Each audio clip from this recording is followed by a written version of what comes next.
Ok, envoie-moi ça par WhatsApp, pas de souci. D'accord, ça marche, merci. Dis-lui que ça ne s'est pas lancé, les 18 heures. Il m'a dit que c'est automatique. Il dit 18 heures, peut-être il y a quelques secondes, quoi. C'est automatique, la mine, hein? Parce que là, il est 18. Envoie-lui un SMS. Peut-être parce qu'entre le 18h et le 19h, parce qu'effectivement, moi, je l'ai à côté. Ah, si. Bah, bien, c'est...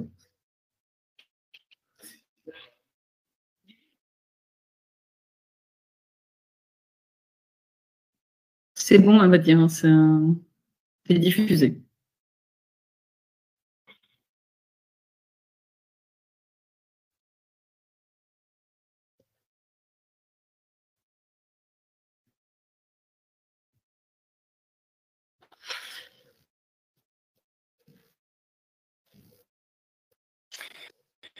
Bonjour à tous. On est en live. Donc, que les gens commencent à se connecter.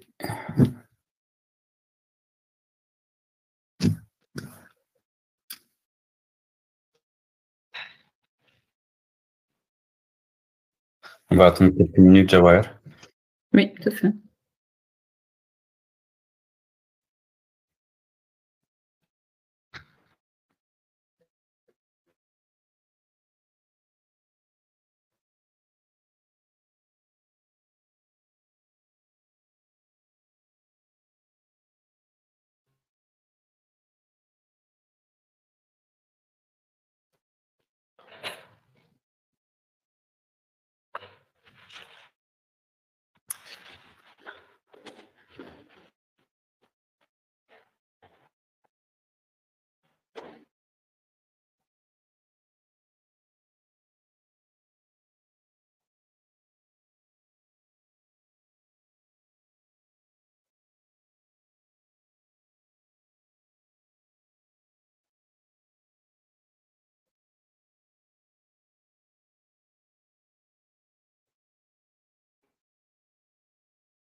Bon, bonjour à tous. Là, on est une trentaine de personnes, Jawahir.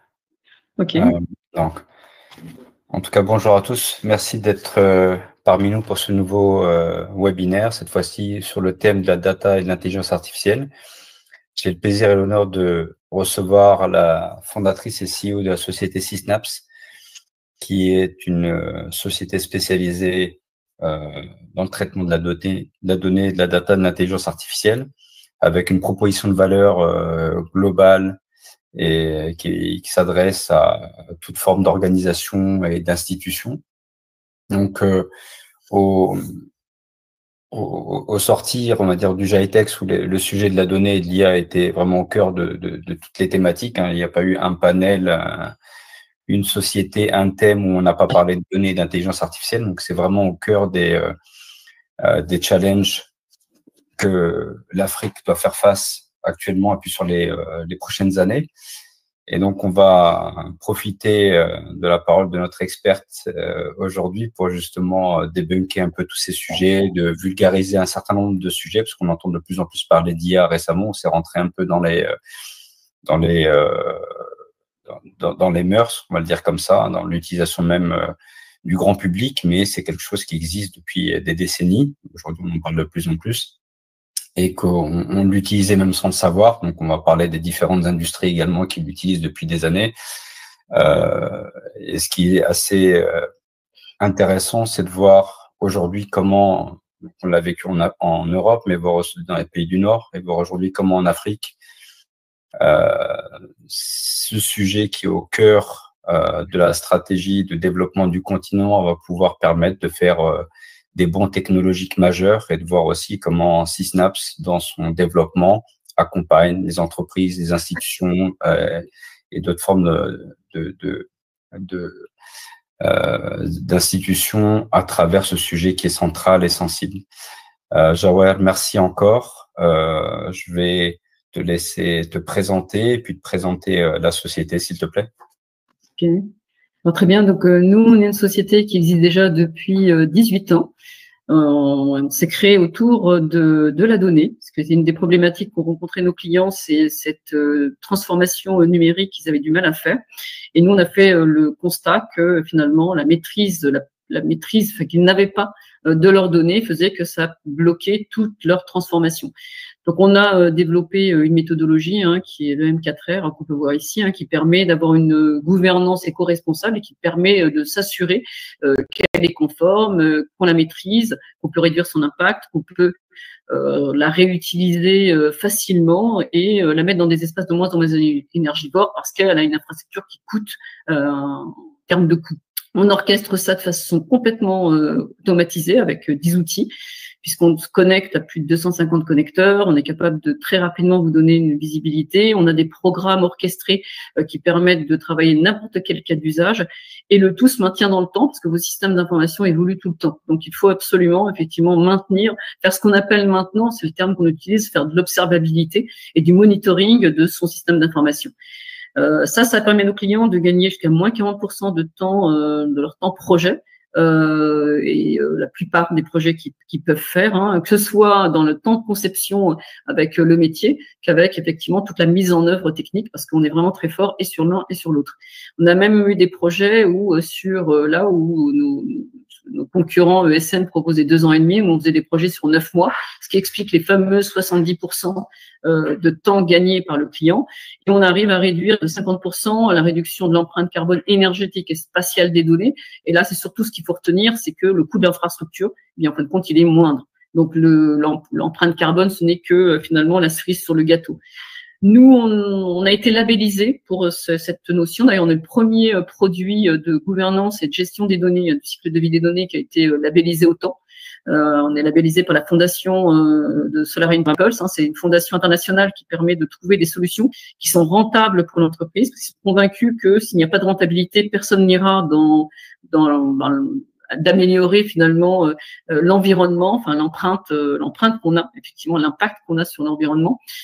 Et donc voilà, donc nous on a vraiment 3 experts indépendants qui ont testé la faisabilité, l'environnement, la profitabilité pour les clients et pour le revendeur. C'est très important pour eux. Et en gros, on a fait carton plein sur les trois jury qui participaient.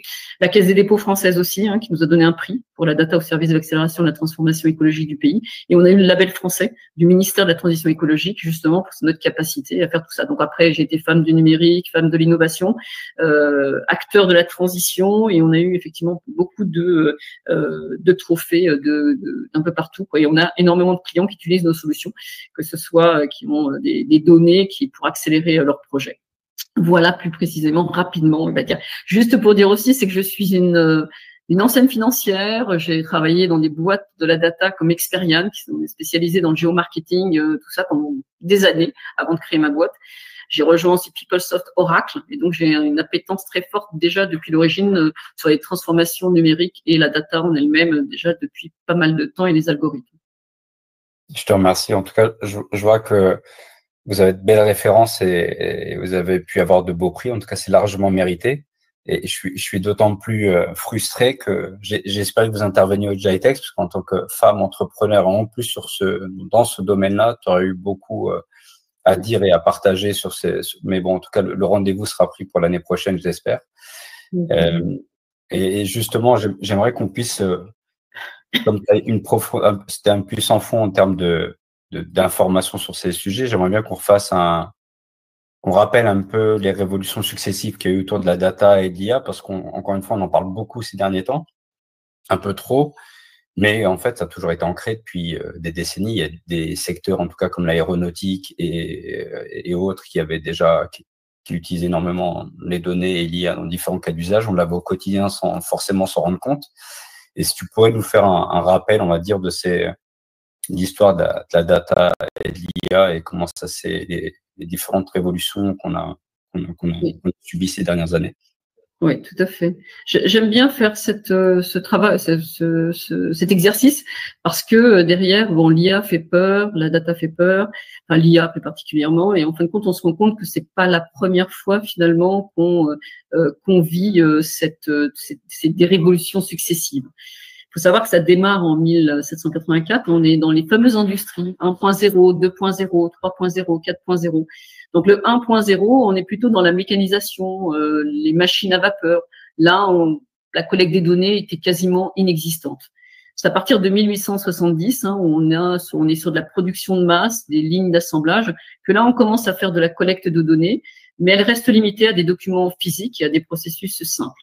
Ensuite, ça s'accélère. En 1969, là, on rentre vraiment dans l'automatisation et l'électronique. C'est là où on voit apparaître les ERP, tous ces systèmes, effectivement, ces logiciels de gestion qui permettent d'avoir la chaîne de valeur complète. Et donc là, on est vraiment dans des systèmes informatiques qui commencent à générer et collecter les données. Alors, vous avez compris, en fin de compte, on est beaucoup dans l'informationnel, beaucoup dans l'humain, et dans des procédures papier. Et puis, on en arrive finalement à des systèmes informatiques qui vont commencer finalement à générer et collecter des données. Et donc, c'est l'information que ça représente et les processus que ça représente dans l'entreprise. Et c'est à partir de l'industrie 4.0, maintenant, mais pas vraiment, parce on est passé finalement dans un autre principe, mais on en parlera tout à l'heure sur l'IA. On est sur effectivement tout ce qui est lié à les systèmes les systèmes de cyberphysique et puis aussi l'Internet des objets. Donc vraiment les machine to machine, les capteurs qui sont capables de prendre la température, etc. Donc voilà, avec des systèmes donc cyberphysique et l'Internet des objets. Et ces fameux capteurs, presque tous les équipements, même là, on en parlera tout à l'heure aussi peut-être, de l'aspect réglementaire, mais voilà, on se rend compte qu'il y a beaucoup trop de matière, de matériel, donc il va falloir aussi s'assurer que toute cette collecte se fasse pas n'importe comment et de façon anarchique. Donc voilà, on a une énorme quantité de données qui est générée en temps réel. Pour vous donner un ordre d'idée, les montres connectées qu'on a, vous imaginez même pas l'exercice que doit faire Apple pour stocker cette information dans des serveurs à froid pour pouvoir contenir toute cette information-là. Et on sait qu'on utilise très peu finalement encore ces données, mais voilà. Donc ils les stockent en se disant pourquoi pas plus tard, pour l'instant. Voilà, cette nouvelle économie, comme vous l'avez compris, elle est portée par trois choses: le cloud, la data et maintenant l'IA. On a des sources de plus en plus nombreuses, mais surtout de plus en plus sophistiquées. Donc, on est vraiment dans ce qu'on appelle le multicanal.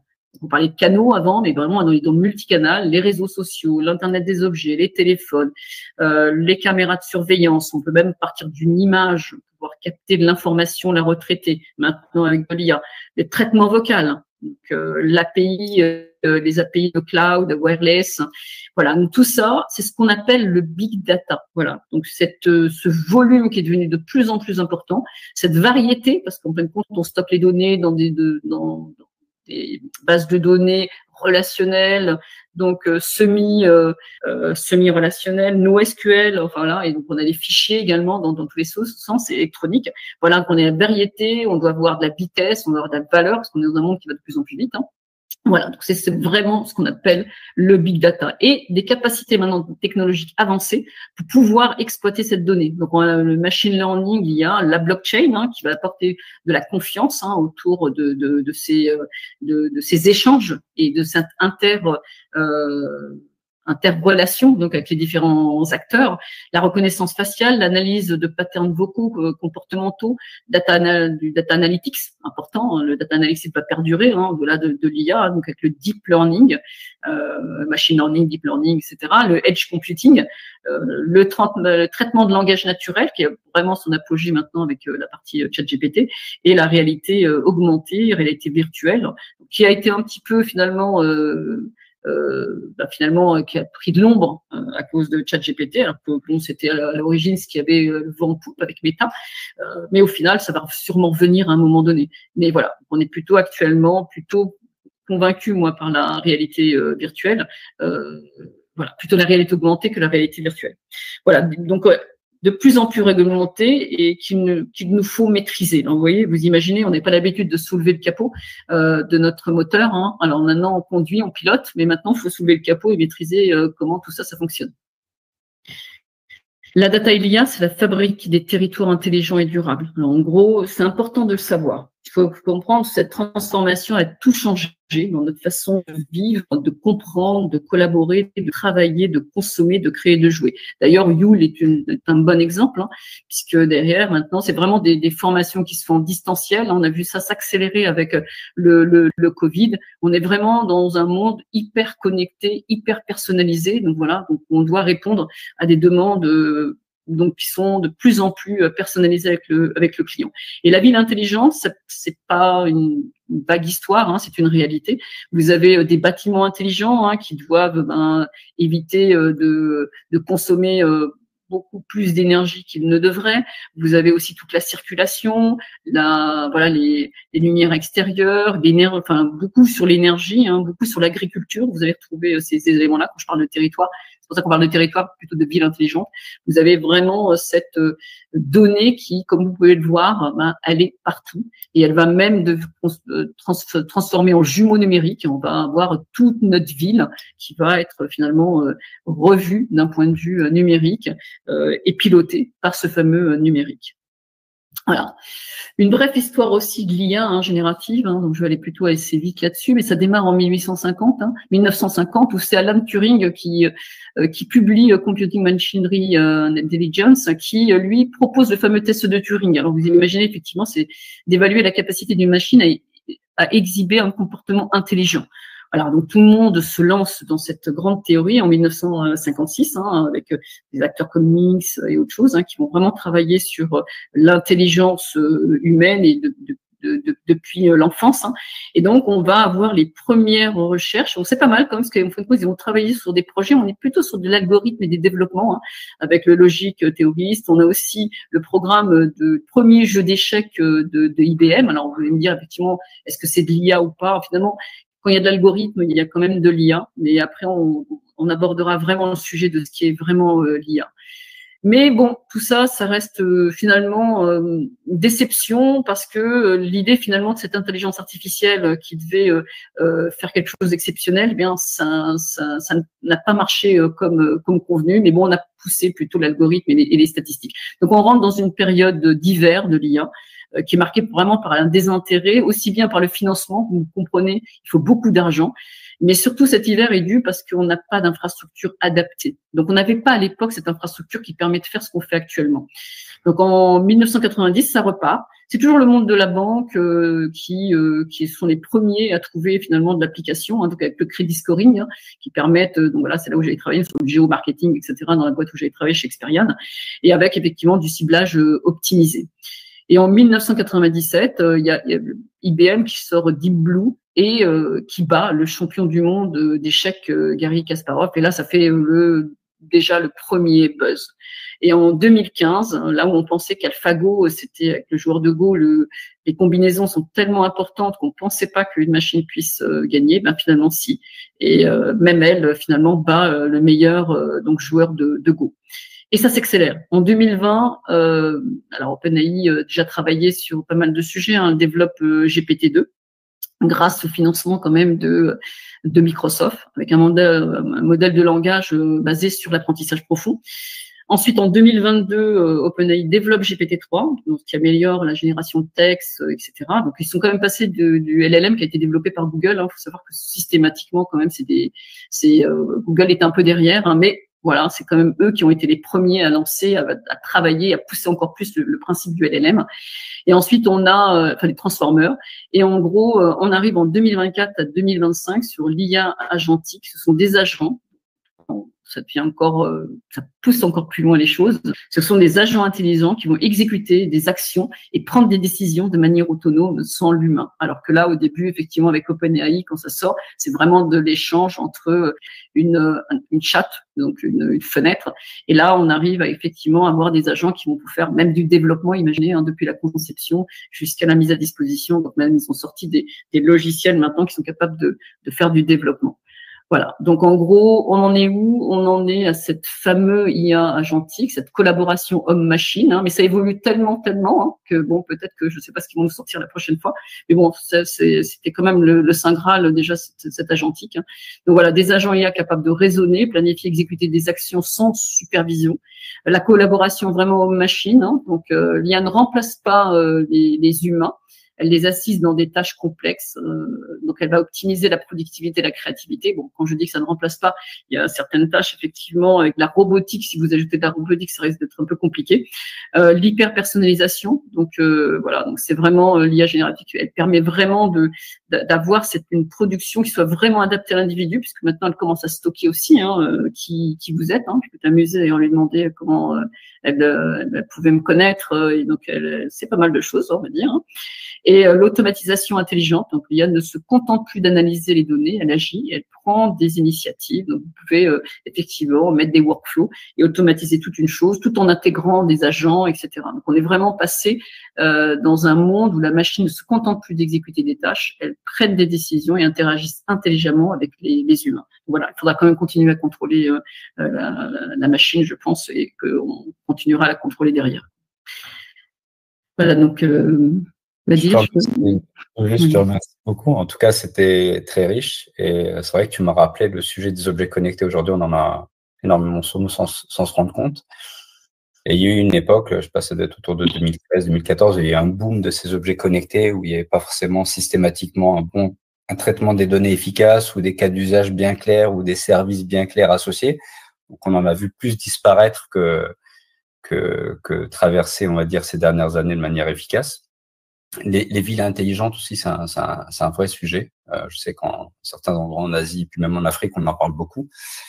Et bon, on va voir ce que ça va donner. Il y a des choses qui font peur, d'autres qui sont plutôt excitantes parce qu'on se dit qu'on va pouvoir développer de nouveaux services, développer de nouveaux business. Et ça, c'est plutôt intéressant. Et comme tu le disais, chaque semaine, il y a des nouvelles choses. Même quand tu vois les nouvelles versions, on parle que de ChatGPT, les mises à jour et les nouveautés qui sortent d'une semaine à une autre, ça va à une vitesse grand V sur tous les secteurs, hein, dans toutes les industries, que ce soit même l'industrie du cinéma. Hein, ça fait énormément peur quand tu vois que tu peux faire un film entièrement avec 0 acteur et un bon script. En tout cas, on y vient. C'est vrai que les usages sont de plus en plus multiples, on en prend de plus en plus conscience. Mais je te remercie, c'est vrai qu'on en parle beaucoup là, et ce qui est assez impressionnant, c'est qu'on se rend compte que peu de personnes savent que, effectivement, depuis 1950, le sujet il existe, il évolue depuis, mais il y a une prise de conscience générale que depuis quelques mois, voire quelques années. Et pour revenir au sujet, j'aimerais si tu peux développer en fait le lien très proche entre le numérique et le traitement du data. C'est-à-dire qu'en gros, on ne peut pas avoir une bonne stratégie du numérique si en amont, on n'a pas une vraie stratégie de traitement de la donnée. Les deux sont liés. Et je sais qu'il y a un vrai sujet autour de ça et il y a eu des choses qui se passent bien comme des échecs parce qu'on n'a pas souvent appréhendé correctement le traitement de la donnée de manière efficace. Est-ce que tu pourrais justement nous en dire plus, s'il te plaît? Oui, tout à fait, parce qu'en fin de compte, on peut pas, on comprend bien qu'on a besoin finalement d'une logistique pour capter finalement l'information et la connaissance de l'entreprise et sa chaîne de valeur. Ensuite, à partir de ça, de façon structurée, hein, parce que la donnée, l'IA a besoin de cette notion de structuration.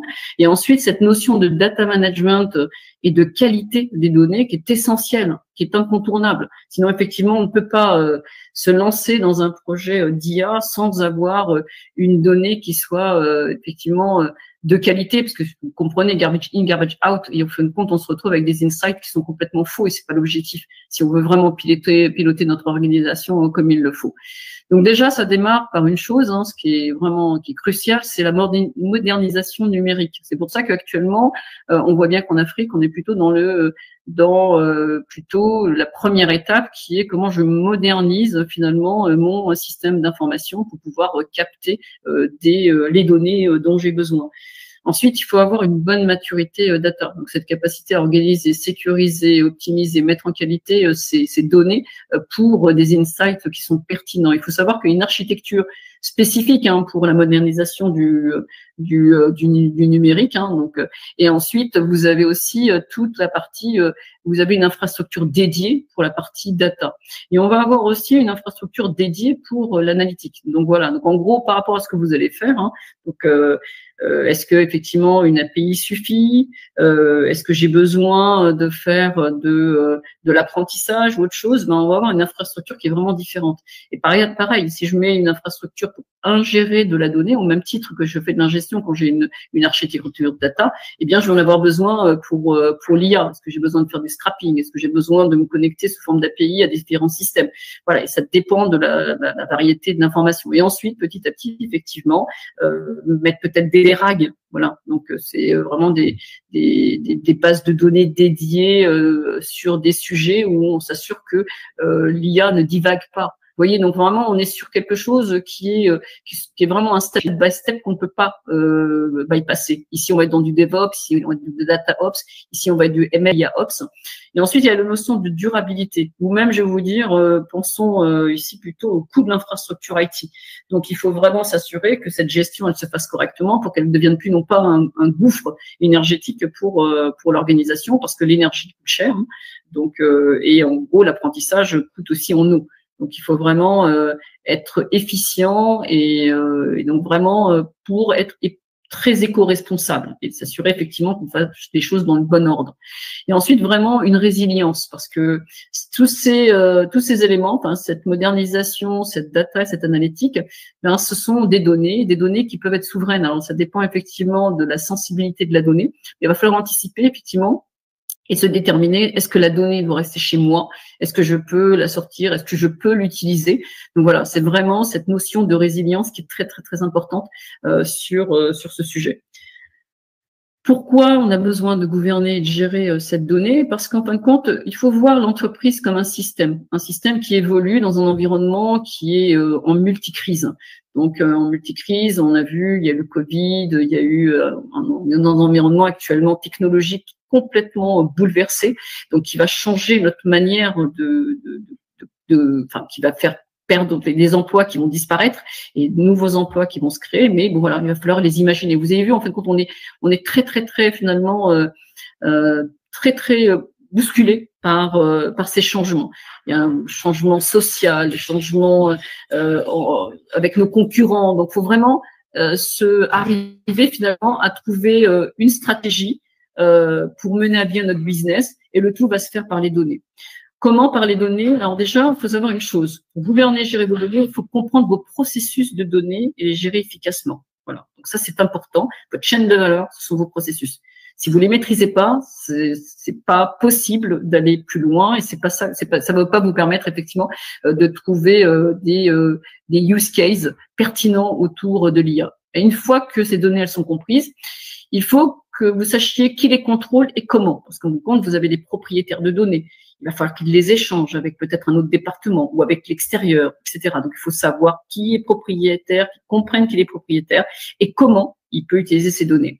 Et une fois que ces données, elles sont gérées, il faut avoir une compréhension commune, le langage commun, parce que c'est le principe de la qualité aussi, c'est que si l'un parle de chou et l'autre de carotte, et au final, on mixe le tout, ça ne va pas donner le résultat attendu. Voilà, donc ça va faire plaisir à personne.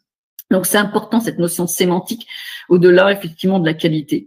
Et pour garantir cette qualité qui est incontournable, elle doit être complète, conforme, précise et à jour, et vraiment avec définir la fréquence dont on a besoin, parce que c'est important. On ne va pas répondre à un client sur une chaîne logistique dans 2 jours, c'est vraiment dans la seconde. Voilà, et des données de haute qualité qui permettent des décisions adaptées et pertinentes. Voilà, c'est vraiment très très important, il faut retenir ça. Et vous avez 2 acteurs, des acteurs qui ont besoin d'utiliser cette donnée, et puis vous allez avoir beaucoup d'acteurs qui vont être là pour contrôler, entre le DPO, le RSSI, le RSE, l'IIT. Vous allez maintenant avoir des tas d'acteurs qui vont contrôler l'interne, qui vont travailler sur ces sujets. J'aime bien reprendre la roue du Damas, hein, ça explique vraiment très clairement qu'est-ce qu'il faut comprendre autour de la donnée. Donc là, c'est une période, je pense que maintenant, il va falloir aussi qu'ils ajoutent la notion d'IA. Vous avez la gouvernance, ce sont les acteurs dont je vous ai parlé tout à l'heure.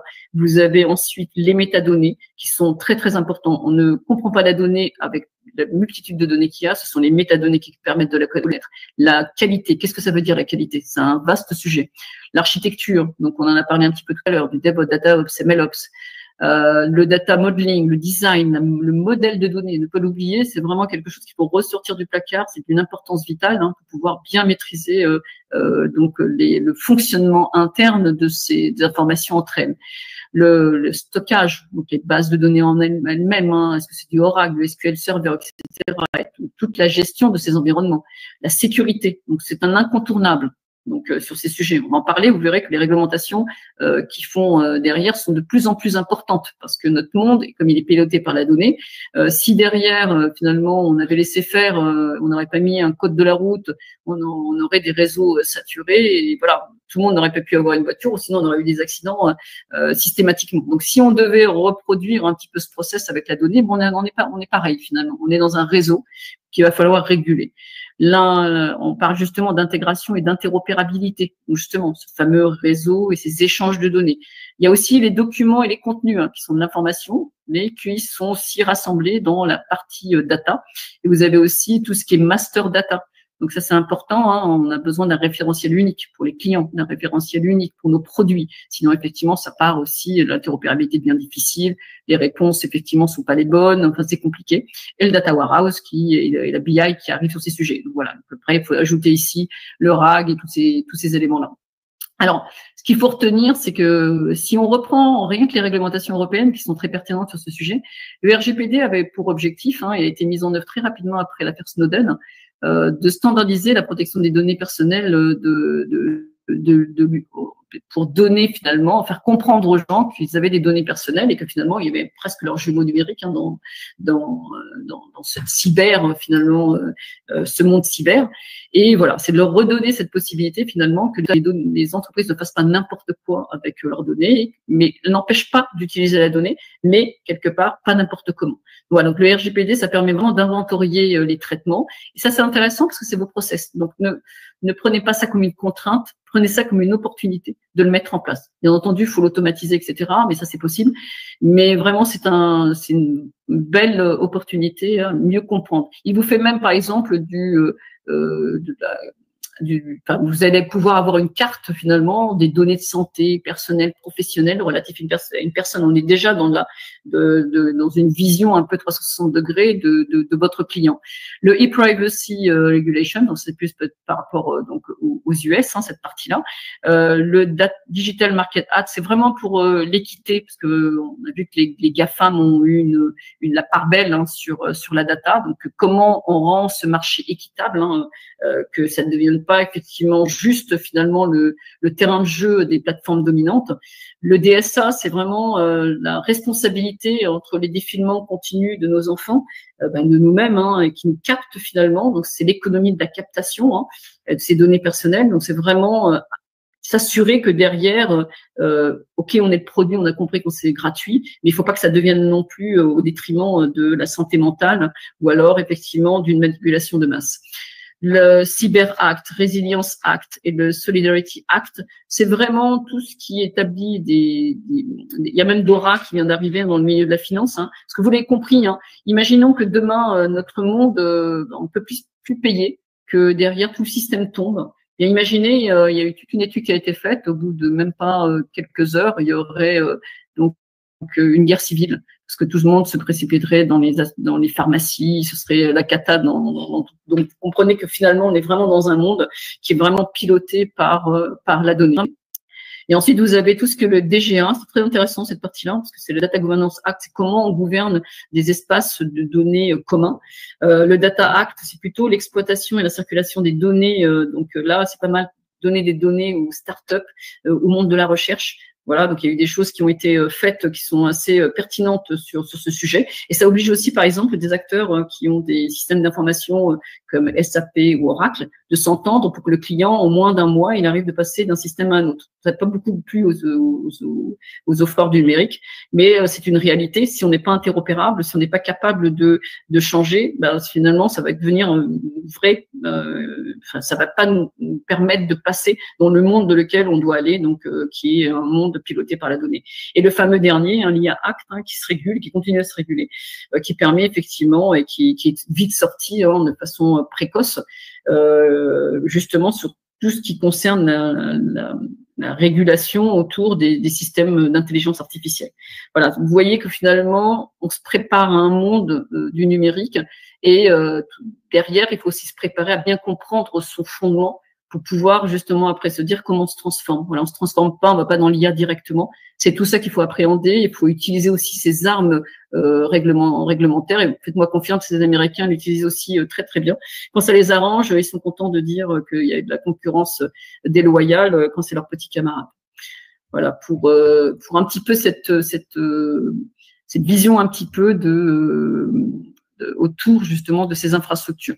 Madir, tu voulais peut-être poser une question? Et je te remercie. En tout cas, c'est très clair. En deux schémas, on voit bien toutes les interactions, en tout cas, tout ce qui se passe autour de la donnée, entre du réglementaire au volet business en passant par les impacts environnementaux, on va dire toute la chaîne de valeur qui est globale, complexe. En tout cas, tu nous as partagé avec de manière ultra claire, on va dire l'ensemble de ces enjeux et je te remercie. Et tu as raison, hein, je vais te paraphraser. C'est-à-dire que lorsqu'on préparait tout à l'heure, tu disais que la donnée a de la valeur que si elle est partagée. Et je te rejoins parfaitement, tu as parfaitement raison là-dessus. Et l'interopérabilité est un véritable enjeu dans tous les domaines. C'est-à-dire qu'à un moment donné, dans le monde qui va de plus en plus vite, avec des acteurs qui interviennent à différents niveaux, si on n'inscrit pas dans la stratégie un monde interopérable, on va pas aller aussi vite qu'on le devrait et on va perdre une partie de la population, des services, des choses. Donc, on va être lourdement ralenti et aujourd'hui, et je le répète, hein, tu as parfaitement raison là-dessus. La donnée, il faut la sécuriser. Il faut créer l'infrastructure, les éléments pour que tout ceci soit sécurisé et on reviendra sur le volet gouvernance et tu as parlé également de cybersécurité, mais la partager, je pense que c'est clé. Je pense qu'il doit y avoir des acteurs pour qui c'est le métier, qui sont, on va dire, garants de la qualité, de l'exhaustivité, de la fiabilité de la donnée et de construire tout un écosystème interopérable autour de ça qui vont proposer différents services, que ce soit, si on parle du secteur bancaire, des fintech, des banques traditionnelles et d'autres types d'acteurs, des startups, et pour qu'on puisse s'adresser à un maximum de population. Si on s'en tient à ce qui se passe en Afrique, si on veut toucher toutes les personnes, par exemple, qui sont non bancarisées, on est obligé de faire ces bons pour justement les toucher. On sent que même dans un pays comme le Maroc, on est à 60% d'inclusion bancaire, les 40% restants sont les plus difficiles à aller adresser. Et donc, on va retrouver les femmes, on va retrouver les jeunes, on va retrouver donc toutes ces populations-là qu'il va falloir qu'on adresse de différentes manières. Et donc, l'enjeu est clé. Ce que j'aimerais, s'il te plaît, c'est que effectivement, tu rappelles parmi les géants technologiques et puis les industries qui ont évolué à grande vitesse grâce notamment aux algorithmes, à l'IA et un traitement efficace de la data, nous rappeler un peu ce qui s'est passé, on va dire, ces dernières années, d'illustrer, puis nous dire également comment tu vois les choses évoluer pour l'Afrique, comment les acteurs africains, on va pas faire du copier-coller parce qu'on n'est pas dans la même configuration, mais comment l'Afrique, à travers un saut quantique, pour citer notre ami Mohamed, un saut quantique pourrait justement bénéficier du bon qui va lui permettre de passer le gap qui s'applique le plus au contexte du continent africain. Donc l'idée, on ne va pas reconstruire les infrastructures qu'on n'a pas. En revanche, on sait que la technologie, l'IA et la data notamment, comme le cloud et comme le reste, va nous permettre, en tout cas je l'espère, d'avoir cette accélération que tous les pays africains attendent tous. Oui, tout à fait. Tout à fait, parce que c'est vrai que On a un désavantage, parce qu'on est effectivement en Afrique, on est un petit peu en retard sur tous ces sujets, mais on a un avantage par rapport à ces pays comme l'Europe ou les États-Unis, c'est que quelque part, on n'a pas construit des infrastructures lourdes sur lesquelles on doit moderniser. Et même, on a fait comme disait Mohamed, mon collaborateur, c'est qu'on a fait effectivement des sauts quantiques. Et ce saut quantique, c'est justement là où en France, ils ont encore du mal, ils avaient du mal à pousser les gens à payer avec leur téléphone, des choses qui se sont fait un peu naturellement sur les marchés africains, par exemple. Donc voilà, donc on était vraiment dans ce principe où, en gros, on n'avait peut-être pas les mêmes moyens, mais finalement, avec le téléphone, avec ce qui était le plus proche des personnes, il y a eu des choses qui se sont faites au travers de la data sur ces sujets. Alors moi, ce que je voudrais parler aussi, c'est cette transformation, elle repose sur un triptyque. Donc voilà, cette donnée. Donc, on parlait tout à l'heure, effectivement, cette donnée qu'on doit pouvoir partager. Tu parlais même, Badir, toi-même, de KYC, mais c'est vraiment cette identité unique qui est importante. Donc, bon, il y en a beaucoup qui critiquent la Chine, mais il faut savoir que la Chine utilise 15% des données dites stratégiques. Il faut savoir qu'on dit souvent que 80% des données sont des données qui sont inutilisées. 60% quand c'est des non structurés, elles sont redondantes pour des triviales, 33% quand c'est dans des bases de données. Il faut savoir que 15% sont vraiment des données stratégiques pour l'entreprise. Donc imaginez effectivement tout ce travail qu'il faudrait faire pour retirer ces données qui sont plus très utiles dans des environnements où on a besoin d'avoir un niveau d'hyper connexion voilà. Donc c'est vraiment très très important d'avoir cette vision où quand on parle de master data, c'est master data de la personne, de cette personne justement, de cette identité unique est importante. Voilà, donc il faut savoir que première étape, la matière première, c'est la data. La deuxième, ce sont des modèles. On va dire que c'était à l'époque, pour le numérique, on est dans de l'algorithme. Ça change pas parce que finalement, derrière le machine learning, les réseaux de neurones, ce sont des algorithmes également. C'est pour ça qu'il y en a plusieurs écoles qui disent non, finalement, quand c'est d'algorithmes, c'est pas obligatoirement de l'IA, etc. Voilà. Bon, il y en a qui se disent effectivement non, c'est quand c'est des algorithmes, ce sont des algorithmes. Mais ce qui va vraiment changer la donne dans les modèles, parce que ce sont des modèles intelligents qui sont capables de gérer le son, de gérer voilà, on a vraiment, c'est des modèles qui ont été créés et vraiment reproduisant le neurone, un neurone. Puis après, derrière, ils ont travaillé intelligemment pour faire interagir ces fameux réseaux de neurones. Voilà, et donc c'est cet algorithme après qu'on ajoute d'apprentissage automatique et d'optimisation et de prise de décision, effectivement. Donc, il faut retenir une chose, c'est qu'il faut que vous ayez de la data, la matière première. Il faut que vous ayez ensuite un modèle, si vous faites de l'intelligence artificielle avec des réseaux de neurones en fonction de ce que vous voulez capter de l'image, du son, voilà, ou du langage. Et ensuite, des algorithmes que vous allez développer pour orchestrer toute cette mécanique et que vous allez optimiser pour prendre des décisions. Voilà. L'ascension des géants technologiques, et GAFAM, je parle aussi des Chinois, les Batex, ils sont très très à l'avance, les Chinois aussi, sur ce sujet. On parle beaucoup de ChatGPT et d'autres choses, mais ils ont aussi sorti voilà, ils ont vraiment sorti leur propre. D'ailleurs, ça fait toute une polémique, ça fait baisser dans la bourse, la bourse américaine, puisqu'en fin de compte, ils avaient annoncé que finalement, eux, ils n'avaient pas besoin d'autant de puissance pour faire avancer leur intelligence artificielle. Mais il faut surtout savoir. Nvidia, je crois. C'était. Ouais, c'est Nvidia, Oracle. Ils ont beaucoup souffert sur ce sujet. On va dire que c'était une guerre. Ouais, ils l'ont sorti au bon moment. Quand les autres faisaient leur annonce, et après c'est arrivé. Donc voilà, on voit bien qu'on est dans une guerre. Donc, la guerre, elle se voit pas, mais on est vraiment dans une guerre technologique actuellement. Mais si on regarde un petit peu cette évolution du chiffre d'affaires des GAFAM, vous voyez que finalement c'est des acteurs de l'algorithme, des réseaux sociaux, matériels aussi, parce qu'Apple a su aussi se positionner avec voilà, dès que vous êtes proche des personnes et que vous avez une interface unique que vous lâchez pas, en gros, c'est effectivement, on a besoin effectivement de tout ça, du matériel, de la logistique. Bon, je vous parlerai un petit peu d'Amazon tout à l'heure, de tout ce qui va bien.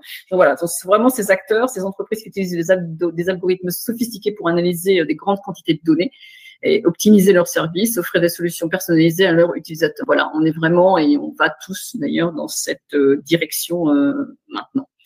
S'il faut retenir comment ça se passait avant, et c'est intéressant de le savoir, c'est intéressant de se dire, mais comment ça a vraiment démarré cette gestion des données? Ça a commencé avec l'aéronautique.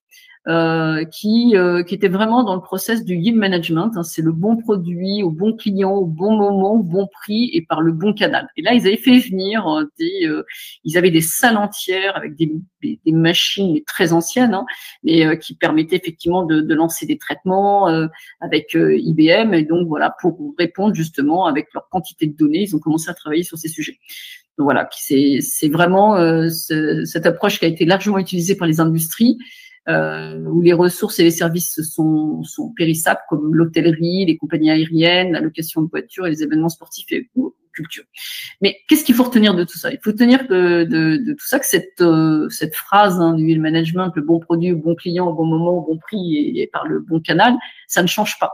Ça reste. Mais ce qui change, c'est qu'on n'a plus besoin de matériel. On peut travailler maintenant dans le cloud. On a des infrastructures mises à disposition. On n'a plus besoin d'être 200, 300 sur un plateau. Une start-up, demain, finalement, avec une bonne idée, peut finalement développer une idée et disturber le marché. Voilà, c'est ce qu'il faut retenir. Donc maintenant, on n'a plus finalement à coups de millions la capacité de faire ce genre de choses. Voilà, c'est vraiment le champ, le terrain de jeu est ouvert, le terrain de jeu de l'innovation est ouvert. Il faut vraiment essayer de trouver ces cas d'usage qui n'existent pas pour pouvoir lancer son business. Un exemple assez intéressant, hein, basé sur les algorithmes, qui montre bien quand même aussi que c'est la puissance et l'intelligence finalement d'Amazon, qui finalement impose ses prix aux fournisseurs. Mais alors, parce que très peu le savent, hein. Donc Amazon suit à la trace les tarifs de ses concurrents pour s'approcher du moins cher, voire s'aligner dessus. Il faut savoir qu'on se dit souvent, tiens, on va aller voir sur Amazon. On fait compte, 50% des consommateurs déclarent consulter en premier Amazon. Et ce qui est intelligent avec Amazon, c'est par exemple, prenons l'exemple du robot Moulinex, eh bien, en gros, ils vont négocier avec le fournisseur en lui disant jusqu'à où tu es prêt à descendre pour que derrière, effectivement, voilà, tu as entre une fourchette de temps et temps. Donc, le fournisseur va donner son idée, puis eux, entre le 10 juillet, 1er août, 20 août, etc.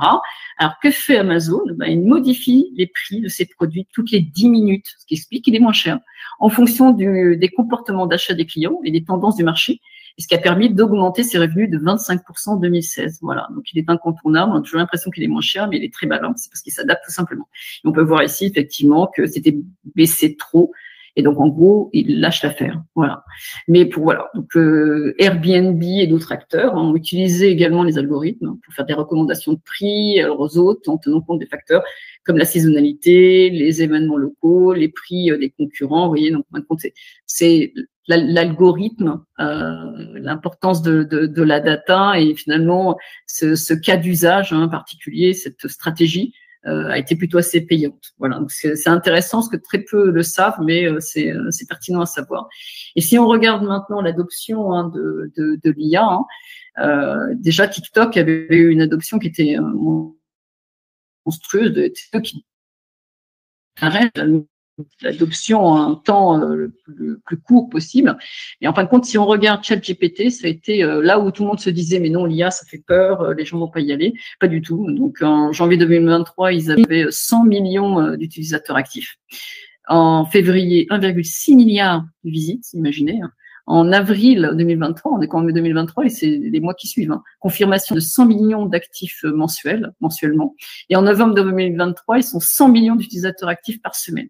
Voilà, donc c'est vraiment un usage qui a été croissant. Donc là, ça a largement maintenant dépassé tout ça. Hein. Donc on a vraiment sur un marché maintenant de l'IA générative qui a explosé. Hein, et on a vu arriver des acteurs dans l'image, dans plein de sujets. Et là, on suit même plus finalement tous ces acteurs qui apparaissent sur ce sujet. Voilà, plus précisément sur cette on va dire, démocratisation finalement de l'intelligence artificielle à partir d'un chat. Et on a vraiment, finalement, on l'a annoncé il y a très peu de temps. Je me disais, tiens, pourquoi on n'en parle pas?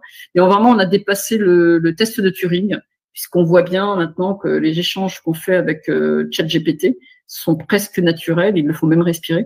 Donc voilà. Donc je pense qu'on est arrivé à cet événement à coût d'infrastructure. Il faut savoir que ça a coûté en milliards donc à Microsoft, qui construit, parce que j'échange avec l'acteur de l'innovation de Microsoft, toutes les 3 heures, il fabrique un data center, pour vous donner un ordre d'idée. Et en termes de coûts électriques, c'est monstrueux. Donc, ils sont même pas gagnants, mais bon, c'est toute la stratégie des Américains en général. Hein. C'est que d'abord, ce qui compte, c'est l'adoption. Et ensuite, effectivement, ils rationaliseront les prix. Voilà pour un petit peu cette histoire de ces algorithmes, de ces IA. Donc, vous voyez, c'est quand même des cas d'usage qu'il est important de bien appréhender. Hein. C'est pas juste la technologie qui est suffisante. Hein. C'est vraiment d'identifier ce qu'on peut attendre du marché, comment on peut jouer avec ce marché. C'est ça vraiment cette importance. Donc, voilà. Donc, sur ce sujet, je pense que tu avais peut-être des questions, Badir. Merci. En fait, oui, il y a 2 choses. La première, ça serait, bon, c'est vrai que le volet énergétique lié à l'IA, d'ailleurs, c'est marrant parce que tout à l'heure, je lisais un truc qui disait que être poli avec ChatGPT, ça coûtait des centaines de millions d'euros en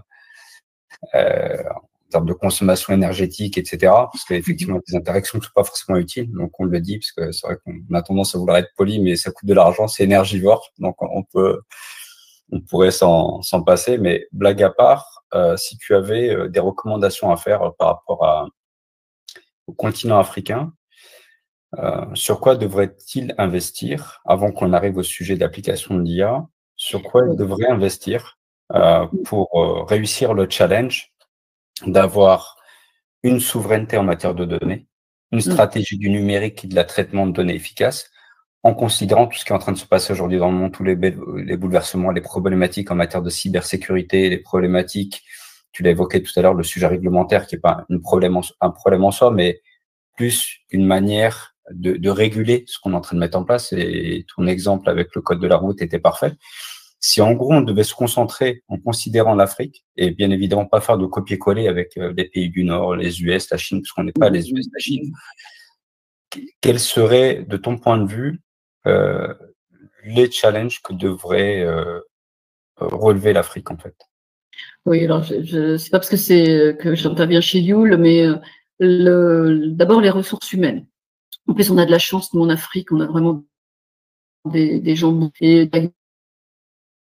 on vient même donc on a cette notion de se former, bien comprendre c'est quoi que la data, bien comprendre c'est quoi que l'IA, bien appréhender ce sujet pour la maîtriser et la maintenir. Voilà, l'humain et la formation, c'est super important.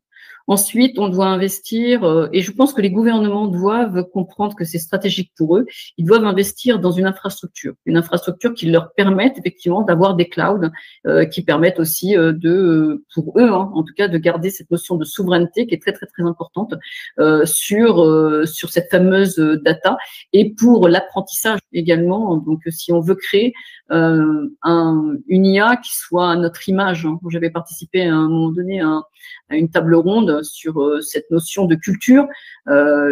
ChatGPT n'a pas une culture arabe. Donc voilà, on doit avoir notre culture et on doit effectivement avoir une technologie qui colle à notre réalité. Voilà, je sais qu'il y a des gouvernements qui sont en train, comme l'Arabie Saoudite ou autre chose, qui sont en train de réfléchir aussi à ce sujet. Et voilà, on a besoin aussi d'infrastructures. On a besoin aussi que cette donnée, elle soit structurée. Et donc, on a, je pense que l'identité numérique et cette confiance autour de cette donnée, elle soit présente. Voilà, donc je pense que c'est important. Si je dois donner un conseil à un pays, c'est d'être en mesure finalement d'avoir cette identité unique et de travailler très rapidement sur ce sujet. Ne pas avoir peur de faire de la co-innovation parce que derrière, ça va très, très, très vite. Nos jeunes sont assez intelligents, il faut travailler avec les écoles, il faut travailler avec des créatifs, il faut pas se dire, tiens, on va le faire, ou alors même essayer de copier bêtement, parce que de toute façon, un entrepreneur, il a toujours une super idée, et puis même si on la copie, ben, ça ne sera jamais l'engouement que lui peut avoir, vraiment co-créer. Moi, je pense qu'il y a vraiment une vraie réalité là-dessus. Il faut vraiment, moi, je dis souvent, s'il y a un truc intéressant à savoir sur la data, c'est qu'elle ne supporte pas les silos et que derrière, à la garder pour soi, eh ben, elle n'a aucune valeur. Donc voilà, c'est vraiment intéressant. Il va falloir être interopérable. On parle de l'open banking, par exemple. Effectivement, si on crée des services sur des services, si on n'ouvre pas, si on crée pas de l'interopérabilité, bien on n'y arrivera pas. Voilà, c'est vraiment un vrai sujet. Donc de l'humain, du matériel, du logiciel aussi. Hein, donc c'est à nous de créer tous ces sujets et tout ça dans notre culture. Voilà, et vraiment essayer de trouver des cas d'usage importants, à ne pas se lancer. Et évaluer ces cas d'usage, ça c'est important, et de déterminer ceux qui vont vraiment apporter de la valeur à l'entreprise et vraiment les cerner par rapport à une stratégie, à vraiment avoir une stratégie à court, moyen, long terme. Court parce qu'il faut vivre tous les jours, mais commencer à se transformer dans un monde où les ressources vont devenir moindres. Ça va pas disparaître. On a beau faire ce qu'on veut dans tous les sens, ça va augmenter même. Donc c'est comment petit à petit je me transforme pour m'intégrer dans un monde qui va changer. Voilà, donc c'est vraiment, si je dois donner un conseil donc à nos pays, c'est continuer à être innovant, continuer à apprendre, parce que c'est vraiment une force qu'on a, et puis surtout partager, échanger, n'ayez pas peur effectivement de co-créer ensemble, ça c'est important. Voilà. Je te remercie. En tout cas, j'aime beaucoup les réponses que tu as évoquées, et c'est très inspirant. En tout cas, tu as raison, j'en ai une force. Ce qui nous a souvent été présenté comme une faiblesse, c'est notre démographie. Et effectivement, les jeunes, il y en a beaucoup là qui nous suivent pendant ce live. Le conseil, c'est effectivement d'investir en termes de formation sur ces sujets très autour de la donnée, autour de la cybersécurité, se former sur ces sujets, sur l'IA. Ça, c'est important. C'est-à-dire que effectivement, et puis il y a effectivement des entreprises comme Yule, comme Web4Jobs qui le font très bien et qui accompagnent les jeunes et qui font beaucoup d'upskill et de reskill. Et ça, c'est clé. Il faut qu'on ait nos champions et nos ressources locales en Afrique qui soient en capacité de servir l'ensemble des projets ambitieux que nous avons sur l'ensemble du continent. Le volet infrastructure, tu as parfaitement raison, et ça, c'est clé. Il faut être souverain, il faut qu'on puisse être autonome, on a ce qu'il faut. Puis même si on doit raisonner en termes de logique, empreinte carbone, etc., on a même possibilité de développer des choses, des infrastructures écologiques avec de l'éolien, du solaire, et puis il y a même d'autres possibilités pour justement développer sur toute une chaîne de valeur qui soit éco-responsable. Et le dernier point que je trouve encore particulièrement intéressant, et tu as raison, et j'ai un ami qui avait fait cette même conclusion, c'est qu'il n'y a pas d'IA aujourd'hui qui nous ressemble, qui est construite pour une identité africaine, qui est construite pour une identité Moyen-Orient, arabe, etc. Et donc, il y a de la place, justement, pour qu'on puisse, bien évidemment, ça ne nous empêche pas de continuer à utiliser l'ensemble des IA, qu'elles soient chinoises, américaines, etc. Mais je pense que construire aussi des IA et des agents IA qui nous ressemblent pour un usage qui est plus pertinent pour nous, je pense que c'est particulièrement intéressant. Et du coup, ça fera la bonne transition sur ton point de vue, les exemples de meilleures applications en termes d'IA. Et il y en a eu énormément, tu en as cité tout à l'heure avec Amazon et on va dire le Thermomix de Boulinex, et effectivement le secteur bancaire, etc. Et si tu pouvais rappeler, en fait, c'est vrai que comme c'est omniprésent dans tous les secteurs, je pense que ça peut être bon de le rappeler aux personnes qui nous suivent. Alors, je pense que j'aurai un décalage avec mes slides, hein, mais je vais le dire un petit peu. Alors, vous avez déjà des recommandations marketing. Il faut savoir que quand on travaille, nous, avec des cas d'usage pour nos clients, on travaille sur 3 niveaux. On travaille effectivement sur le marketing et la vente. Le deuxième, c'est comment je peux améliorer ma chaîne de production complète, hein, de bout en bout. Sur la partie opérationnelle. Et ensuite, vous avez effectivement comment je peux apporter de la valeur donc à mes clients et comment effectivement je peux développer quelque chose dans ce sens-là. Voilà. Donc en fin de compte, il y a souvent des recommandations au marketing. Hein, si on prend l'exemple de Netflix et d'Amazon, hein, donc ils ont vraiment développé des algorithmes de recommandation de produits, de contenus pertinents. Voilà. Donc ça c'est important. De se dire, OK, il y a de l'IA, mais tout n'est pas IA. Attention, vous avez besoin de déterminer. Donc, nous, on a développé une chaîne hein, pour dire, voilà, si, par exemple, c'est tel cas d'usage, c'est quelque chose dans les faits, on est plutôt effectivement dans de l'analytique, de la BI. Si c'est prédictif, on peut être dans du statistique et autre chose. Voilà, c'est important des fois un bon modèle statistique est des fois meilleur que finalement de mettre de l'intelligence artificielle derrière, quoi. Donc ça c'est très important. Ça c'est c'est vraiment toute votre chaîne, c'est vous qui allez déterminer comment vous allez définir ça. Voilà, comment on le définit dans ce sens. Donc il faut vraiment tout ce qui est produit pertinent qui va bien. Vous avez une couverture du territoire. Donc par exemple Carrefour, des entreprises qui utilisent de l'algorithme de géomarketing pour optimiser l'emplacement des magasins, prévoir du chiffre d'affaires. Quand j'avais travaillé pour Experian, je faisais ça pour McDo. Donc qui déterminait effectivement où elle devait se positionner par rapport à la population qui y avait autour. Donc il y avait toute une série d'éléments analytiques, statistiques qu'on faisait pour qu'elle puisse dire j'achète à cet endroit. Il faut savoir que McDo c'est vraiment plutôt un propriétaire foncier. Hein. Il achète tous ses magasins, donc il fait très très attention de là où il les positionne. L'évaluation donc des risques dans le secteur bancaire, de plus en plus, hein, tout ce qui est risque à la fraude, etc. Donc c'est vraiment l'un des premiers use cases hein, qu'on voit dans le monde de la banque, l'assurance en général. Le jeu, donc le jeu, on parle d'AlphaGo ici, mais finalement vous allez beaucoup avoir des jeux en réseau, des jeux virtuels qui vont arriver, effectivement, qui vont beaucoup donc prendre, qui fonctionnent aussi sur cette notion d'algorithme, même l'apprentissage, hein, ça va un petit peu changer pour nous. Vous avez les véhicules autonomes, hein, donc on parle de beaucoup des US hein, avec leurs véhicules chez Google, hein, effectivement, qui naviguent, mais en Chine, il y a énormément de constructeurs, ils ont déjà pas mal de véhicules autonomes. Vous allez avoir des drones pour la livraison, donc voilà, des drones qui sont autonomes, qui utilisent des algorithmes pour planifier leur itinéraire en fonction des obstacles et des conditions météorologiques. Ils le font aussi, par exemple, pour atteindre, quand on a besoin d'envoyer des médicaments ou des vivres à des endroits. De plus en plus, on utilise des drones. Alors, il faut savoir aussi que les acteurs de stupéfiants ont utilisé les drones également pour faire passer la drogue. Hein. Donc, voilà, pour vous donner un ordre d'idée de l'usage. Hein. On a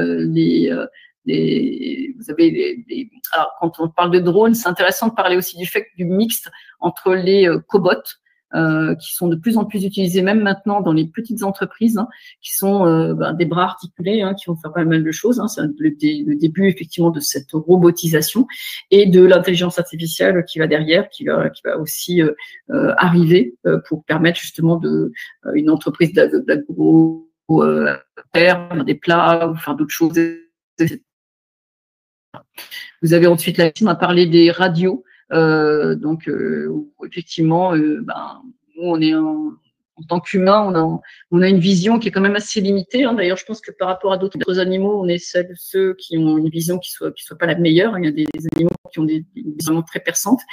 Et voilà, donc l'intelligence artificielle va arriver justement pour permettre de découvrir des cancers ou même de prédire des cancers. Il y a des choses quand même qui ont été très bien faites sur ces sujets.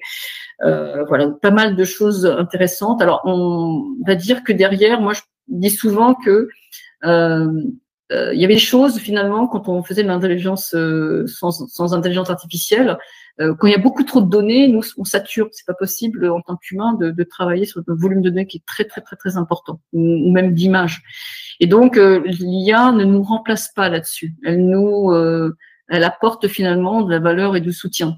C'est pas possible de faire des calculs aussi puissants que cette machine qui nous imite. Hein. Faut pas l'oublier sur ce sujet. Et ensuite, je dis souvent, parce que je m'étais retrouvée sur une table ronde avec des acteurs, des gros acteurs qui disaient mais voilà, ça va pas remplacer des emplois. Non, il faut savoir que les startups, on n'avait pas les moyens, par exemple, n'ont pas les moyens de prendre des cols blancs pour faire des études sur des sujets, faire de l'analyse complexe ou de la R&D. Et bien maintenant, avec l'IA, elles sont capables de le faire. Alors, ça fait quoi finalement? Ça fait qu'elle a une équipe qui reste à taille humaine, qu'elle va rendre divergente, qu'elle va rendre plus intelligente et qui va pouvoir, elle, apporter de la valeur et être différenciante. Parce que si on utilise l'IA tous de la même façon, eh bien, on va devenir généraliste. Mais par contre, si on a en face des personnes qui sont différenciantes et qui continuent à apporter cette différence, eh bien, en gros, on va pouvoir avancer là-dessus. Donc, les PME, je pense qu'elles doivent se saisir du sujet et elles doivent justement faire la différence entre l'intelligence artificielle avec une équipe qui reste réduite, de toute façon, qui aurait dû rester réduite de toute façon, même avec l'IA donc à son actif. Voilà, vraiment pour parler de cette notion. Voilà. Après, effectivement, c'est un petit peu, je clôt un peu le sujet, mais en France, par exemple, nous on intervient en tant qu'expert diagnostic data IA, c'est remboursé, c'est pris en charge et financé par la France pour nos PME à 42%. C'était avant 80, c'est passé à 50, donc 42 parce qu'effectivement ils ont un petit peu moins d'argent. Mais leur objectif aussi, c'est qu'ils ont compris qu'ils ont un tissu qui est plutôt de PME et qu'il faut qu'ils accélèrent le passage de ces entreprises au numérique et maintenant à l'IA. Et donc voilà, donc ils financent pour qu'on trouve des cas d'usage, qu'on comprenne bien la chaîne de valeur, qu'ils comprennent leur stratégie et qu'ils puissent justement faire ce saut court terme, moyen et long terme sur leur business. Voilà, c'est vrai que la France, comme l'Europe, ça a été une douche froide régulièrement récemment, suite à l'élection de Trump, où ils se sont rendus compte qu'entre la puissance de la Chine et les États-Unis, en fait, ils n'étaient pas du tout souverains sur rien du tout, sur toute la chaîne, alors que la France était plutôt tendance à être en avance, il y a un certain nombre de décennies. Et là, ils se retrouvent un peu à la traîne. Donc, et donc, la bonne nouvelle pour les acteurs, en tout cas des acteurs qui sont en France et plus globalement en Europe, c'est qu'il y a des gros investissements, des gros financements qui sont en train de s'opérer pour justement aider tous les acteurs économiques à développer des projets et autour des sujets autour de la data et de l'IA pour gagner en souveraineté, pour développer des champions, puis pour aussi éviter un peu trop la fuite des talents, comme beaucoup sont partis aussi aux États-Unis et ailleurs.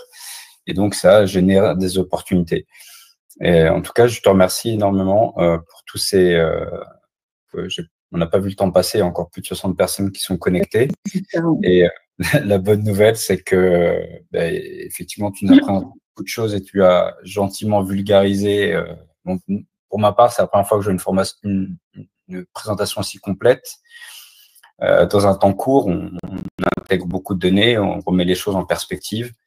Et ça, c'est top. Et je sais aussi que vous avez une proposition de valeur qui est hyper riche, qui est aussi bien destinée aux entreprises, aux institutionnels et j'en passe. Donc, à travers des offres de formation, mais pas que, des offres d'accompagnement outillé qui permet d'accompagner une vraie stratégie de traitement de la donnée.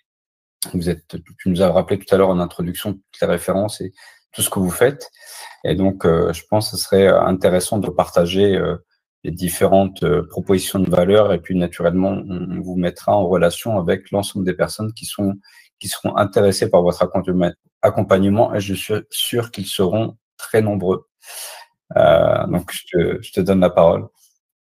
Oui, alors en gros, bon, comme je vous disais, on existe déjà depuis 18 ans et en gros, on travaillait beaucoup avec des grandes structures et on a mis énormément de cas d'usage en œuvre, hein, que ce soit les passages en cloud, l'archivage, la transformation numérique, la cybersécurité, etc., les droits, voilà, tout ce qui tourne autour de la donnée. Je pense qu'effectivement, on a travaillé là-dessus, sur l'intelligence artificielle, sur tous ces sujets-là. Donc, en gros, notre méthode se voulait aussi être finalement toute cette expérience passée, toute cette richesse qu'on a développée pour ces clients de grande taille, qui sont Dassault Systèmes, Randstad, Securitas, voilà, Coface, Natixis, des très très très très grands groupes. Et en gros, on a finalement développé une formation intra-entreprise, ou même on fait aussi extérieure. Et autour de notre méthode, c'est comment je cartographie. Donc, on revoit cette fameuse roue dont on a vu tout à l'heure. C'est comment je cartographie rapidement mon système. Il faut savoir que nous, ce qu'on fait, c'est qu'on est capable de construire, de se plugger à n'importe quelle base de données ou espace. On est capable de très rapidement construire des modèles de données intelligents en très peu de temps. On a fait à l'époque qui a fait le buzz à un moment donné en moins d'une heure, du Sage X3 ou n'importe quoi, une base de données complètement développée par le client. Lui qui avait perdu ses sachants, il reprenait une maîtrise de son système. Voilà, comment on le met en conformité, comment on réduit son impact par un bon cycle de vie, parce qu'il faut retirer des données dans des espaces de haute disponibilité, ça sert à rien, ça vous coûte de l'argent, et les mettre dans des espaces moins en moins énergivores, ce que fait très bien Microsoft, comme je vous le disais tout à l'heure, dans des espaces à froid. Il aurait utilisé la donnée. Il faut savoir que 80% du temps d'un data scientist ou de data analyst, c'est de rechercher l'information, de la nettoyer, de la mettre en qualité pour pouvoir enfin l'utiliser. Et voilà, ce recyclage, c'est vraiment dans cet espace de moins en moins énergivore et surtout partagé. Donc, le recyclage est vraiment très, très important là-dessus. Donc, on a effectivement une stratégie data. Ce qu'on s'est rendu compte au début, quand on arrivait avec un outillage chez le client pour l'aider, mais en fin de compte, il n'avait pas de vision finalement stratégique sur le sujet. Donc, on fait vraiment sur 13 jours, on fait de l'acculturation, comme on a pu le faire là, mais un peu plus poussé, pour bien appréhender au niveau des équipes finalement, c'est quoi que cette data, cette IA et autre chose, parce qu'on va aborder avec eux, on va vraiment se plugger à leur système, on va évaluer leur maturité, on va identifier, faire l'état des lieux de leur DevOps, DataOps, MLOps, leur architecture, leur processus sur ces sujets, on va travailler en atelier avec eux pour travailler sur des fameux cas d'usage dont je vous parlais tout à l'heure, et on va sortir vraiment une feuille de route pour leur permettre d'accélérer tout le process, mais vraiment très, très, très bien structuré. Ensuite, on fait un POC, donc on va choisir sur tous les use cases qui ont été définis, quels sont les prérequis qu'il faut vraiment très vite. Mais comme on a déjà fait un premier travail lors de la stratégie, alors bien entendu, le client pioche. Et tant que effectivement il n'a pas industrialisé, eh bien en gros, donc il va pas pouvoir industrialiser. Effectivement, on va pas vendre l'application. L'application sera vendue quand tout ça sera industrialisé dans leur DevOps, DataOps, etc. Voilà, on est vraiment sur un accompagnement et une montée en compétences qui se fait dans le temps avec cette formation et tout ce qui va bien. Donc voilà, donc Badir, juste voilà une offre de service très poussée et surtout très outillée. Parce que derrière, ça ne peut pas se faire sans outils, vous avez compris, la donnée, c'est monstrueux. Donc, il faut tout ça, il faut l'industrialiser, il faut l'observer, il faut le monitorer. Et puis après, derrière, il faut le maintenir dans le temps parce que ce patrimoine informationnel, ce patrimoine de données, c'est ce qui va faire vivre votre entreprise et ce qui va vous permettre de piloter tout ce monde virtuel qui s'annonce dans le futur. Voilà. Je te remercie. Je pense qu'on a balayer, on va dire, l'ensemble des sujets qu'on avait prévus aujourd'hui. En tout cas, je te remercie beaucoup pour l'ensemble de ces insights qui étaient très inspirants.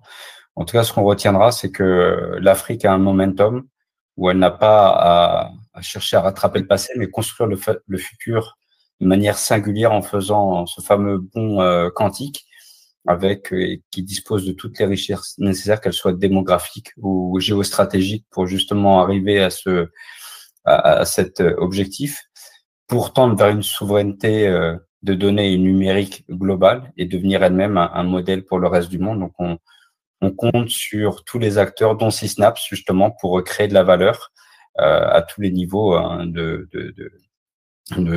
cette chaîne complète, que ce soit à travers les formations, à travers votre proposition de valeur, d'être un acteur fort. Et c'est tout le mal qu'on vous souhaite pour justement contribuer à cette Afrique qui va se développer davantage grâce à l'innovation. Tout à fait. Il faut faire vraiment des diagnostics. On a fait ça pour une boîte d'assurance. Ça lui a vraiment plusieurs boîtes d'assurance. Ça leur a donné vraiment une visibilité de folie. Ils étaient surpris. En 10 jours, 13 jours, on avait réussi à sortir des choses sur pas mal de sujets. Ils étaient épatés. On s'est plugué à leur système. On leur a sorti la non-qualité. Enfin voilà, c'est vraiment cette notion d'outillage construit depuis toutes ces années. C'est important. Parce qu'il faut accélérer. Le vrai combat, c'est bien de maîtriser ces données, mais c'est de pouvoir aborder très rapidement l'analytique et l'IA derrière et être finalement que tout ça, ça roule et que ça ne se voit plus. Que ça s'intègre dans notre chaîne DevOps, DataOps et MLOps, ce qu'on peut voir ici en bas en termes d'accompagnement et de compétences. Et vraiment, on sent nous en Afrique, parce qu'effectivement, on est plutôt européen. Mais on a monté une structure également donc en Tunisie, parce qu'on est d'origine tunisienne. Et vraiment, notre objectif, c'est que vraiment l'Afrique puisse exploiter ces données et rattraper, et ça, on en est convaincus. Parce que bon, les meilleurs dans la data et l'IA, je ne voudrais pas nous vanter, mais c'est quand même effectivement des acteurs du Maghreb et de l'Afrique qui ont fait pas mal de choses sur ces sujets.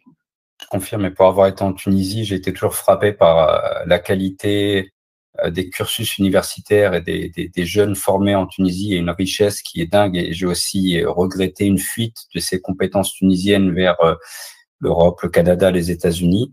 Ça fait, ouais. De très fortes compétences, un cursus universitaire qui est très complet, qui est très riche, et donc il faut, et puis bravo et merci d'avoir justement ouvert une filiale en Tunisie pour essayer de capter un maximum d'experts localement, et puis de garder nos champions en Afrique.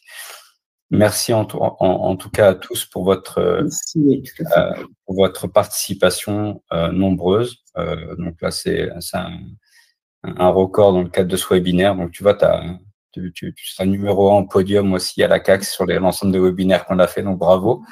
Et puis au plaisir de nous voir physiquement. Merci à tous et à bientôt. Merci à tous, hein. Merci pour effectivement votre écoute, et à bientôt. Au revoir.